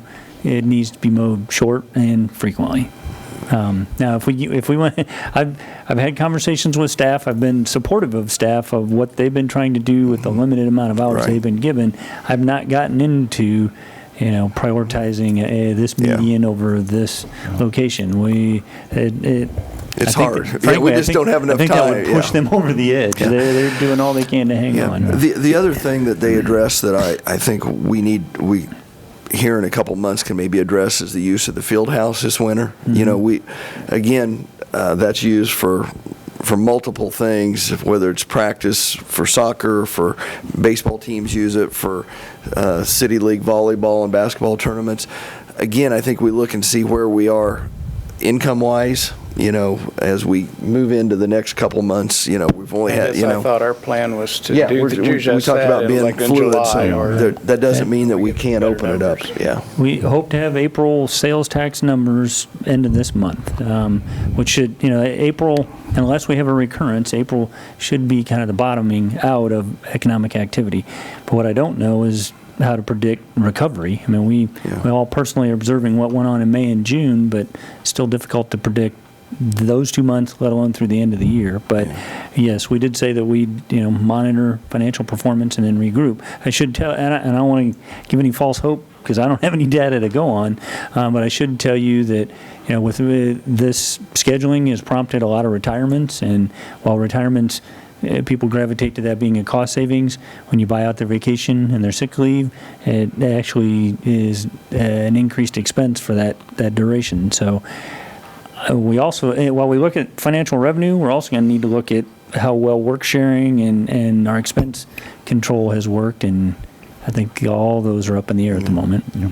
Soccer fields seem different to me than baseball fields. Would there be, in any case, where if they could organize a volunteer help to mow it? That's what I was going to ask. Possibility. That may be a possibility. Honestly, I don't know at the height and how mindful they are of the height. I don't know if that causes a problem for volunteers. We are staffing through a volunteering approach, and staff kind of has direction from me and how we might implement that, and trying to work through the forms and the waivers and get that stood up. But we're open to that as a possibility, maybe. I did take the names of the two speakers to reach out and set up a time and see if we could brainstorm some options. Yeah, I would add to Commissioner Davis's and Commissioner Hodges' comments, and I guess Mayor Hoppick's also, is last week before the meeting I received multiple comments about the area around Kenwood Cove, and we did get the worst of that knocked down before the meeting, for which I was grateful. But again, we're going to hear from people who have different points of contact who say, well, why don't you take care of this? I've noticed on occasion on South 9th, there's some milkweed in the median that is looks like it's now shrubs that approaching are 6 intended to be feet there tall now, that I've been tempted to stop my car and get out and pull it, Me too. But that's going to be a fact of life for us for some time to come until we can establish some normal schedule. You're absolutely right. And the 2 points I tried to make, and I realize it's hard to keep them in your mind, is when the health issues fade away, the financial reasons we're doing this are going to linger much longer. It is going to continue for some time. And then the significance of the service reductions. I mean, we talked about it, but until you actually see it, and I was fearful it might actually look worse. I mean, I'm not making light of where we're at, but our staff they really haven't complained. They're making the most with what they've got. And to piggyback on something you said about working with coordinating volunteer efforts to help with some of that, could we get a report on the flower project? Yes. Not necessarily right now, right. but next week maybe. Sure. I have statistics from the last weekend, and then I haven't heard any stats. I personally participated this past weekend, and it went quickly. Or maybe and wait well. until the project's finished if it's not. I just noticed there are some flowers planted now. It looks really good. Yep. And that may be, a lot of people seem to take pride in it and seem to enjoy it. That might become, a community project going forward. Just out of curiosity, if a soccer organization wanted to contribute to mowing the field, do you have any remote guess on top of your head what would it cost to mow that field? Not off the top of my head, but we certainly could, quantify the amount of time and the staff wages that would go towards that. I'm not criticizing the soccer group at all. Right. The baseball group kind of was very motivated, and there's a lot of labor involved with prepping, dragging, and lining baseball fields, and they volunteered to do that, which really kind of moved that conversation forward. Soccer, it's mowing and painting the lines and getting the soccer goals in place. It's not as labor intensive, each game by game as baseball is, but we can try to brainstorm with them. Because it is awfully hard to run through 4-inch grass. And the ball will not move. Yeah, So and even if you make it work in Salina, when you show up at another facility and you're used to the ball traveling half as quickly, it doesn't necessarily help. Okay, we have an executive session. How long do we need? 20 minutes. 20 minutes. And we'll convene in 105 since the 107 is set up for overflow, and do not expect any action. Alrighty, so, actually, I can leave all this here. Oh, I'm sorry, I have to read that. Oh. Sorry about that. Somebody does. I was looking to my right. I guess maybe I could have looked to my left. All right. Mr. Mayor, request that we move the City Commission, move that the City Commission recess into executive session for 20 minutes to discuss the subject of the city's claim arising from the detection, isolation, and cleanup of asbestos materials in the basement and basement stairwell of Fire Station Number 2 with Special Legal Counsel Eileen Monk via telephone and the city's legal counsel. Excuse me, Mr. Ritz? Mr. Ritz, we're trying to read a motion. I'm sorry. Thank you. Okay, go ahead. Based upon the need for consultation with an attorney for the public body which would be deemed privileged in the attorney-client relationship pursuant to KSA 75-7319B2. The open meeting will resume in this room at 6, well, give us time to walk down the hall, 6:28. Second. Okay, we got a motion and a second to move into executive session. All those in favor? Aye. Opposed? Okay.